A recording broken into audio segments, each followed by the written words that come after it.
Welcome to the Real Facts on Real Estate podcast, presented by Sean Patrick Maloney. In this series, we educate real estate agents on how to find success in the industry and grow their wealth to six-figure commissions and beyond.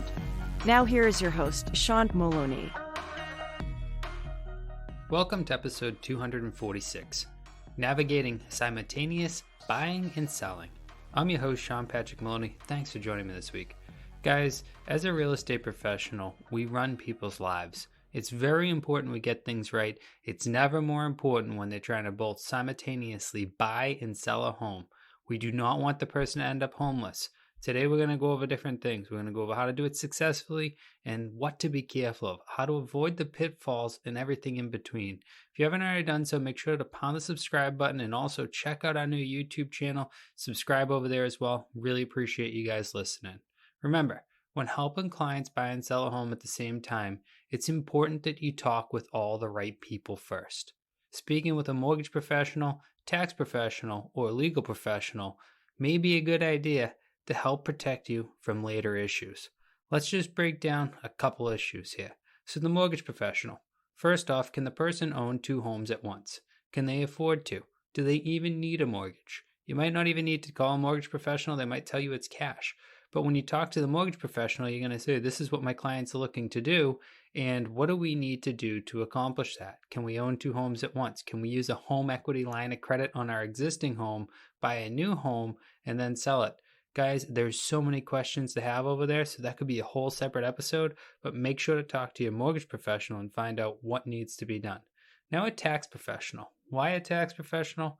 Well, maybe the people think that they can sell their home and buy a new home, but they didn't take into account capital gains tax, or maybe estate tax, or all the different taxations that may happen. Tax stamps. All different taxes happen during the process of buying and selling real estate, so it's important the person understands what we call their net sheet, which is the money they're going to have after the whole entire process is over.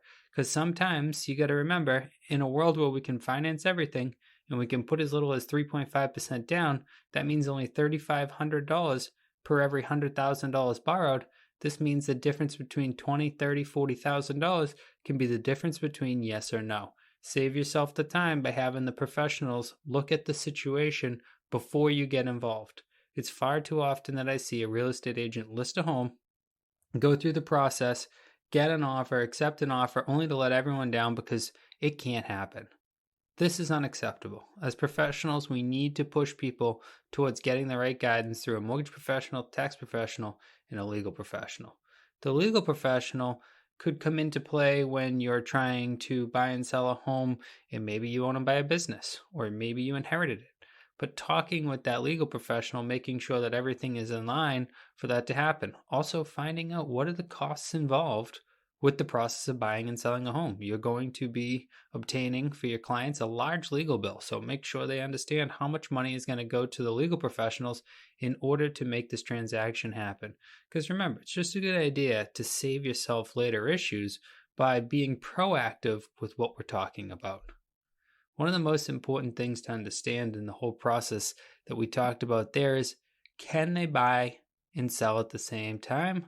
Or do they need to buy, sell, or how would it work best for their situation? So when a person owns a house and they have a mortgage on it, chances are, unless they have a pretty good amount paid off, they're not going to be able to have a second mortgage and they're not going to qualify. So this is the point in time where we make decisions such as a home sale, contingency, or rentals. Because remember, we might not be able to do the simultaneous. We might have to sell a house, park ourselves somewhere because we can't find what we want, renting. Then we come back and we buy a new home. Or for a lot of people, especially when they have families and things, what they want to do is they want to move simultaneously from one home to the other. That's where we're going to get into home sale contingencies, and we're going to get into suitable housing clauses. A home sale contingency means your clients must sell their home in order to purchase the home they're offering on. So the home sale contingency says, yes, I'd love to buy your home, but you need to trust that I'll be able to sell my home, and it must close on or before the day that I close on your home, because without it, I don't have the money, and I protect myself, and I'm going to protect my deposits, and I'm going to be able to walk away if my home may not sell. Now, there's all sorts of home sale contingencies with kick-out clauses, without kick-out clauses, with certain dates and timelines, open-ended ones. You really want to look at that. I actually have some past episodes. Go back, check them out, and see about home sale contingencies, because very important subject to understand and get right.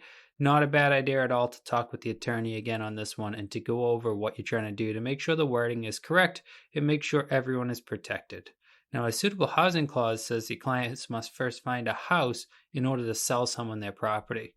If you want to list a home and the person is like, well, I can't be homeless, I can't sell my house, that's when the suitable housing clause comes in, because it allows your seller to go up and sell their house, but saying to the person, hey, listen, I need to identify a home that I'm going to buy, get it under contract, and I need to close on that as well.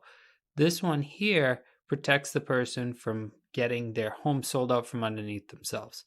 Usually these ones have deadlines on them, but again, always a great place to talk with an attorney, because the suitable housing clause and the home sale contingency, you want to make sure you protect on timelines, on prices.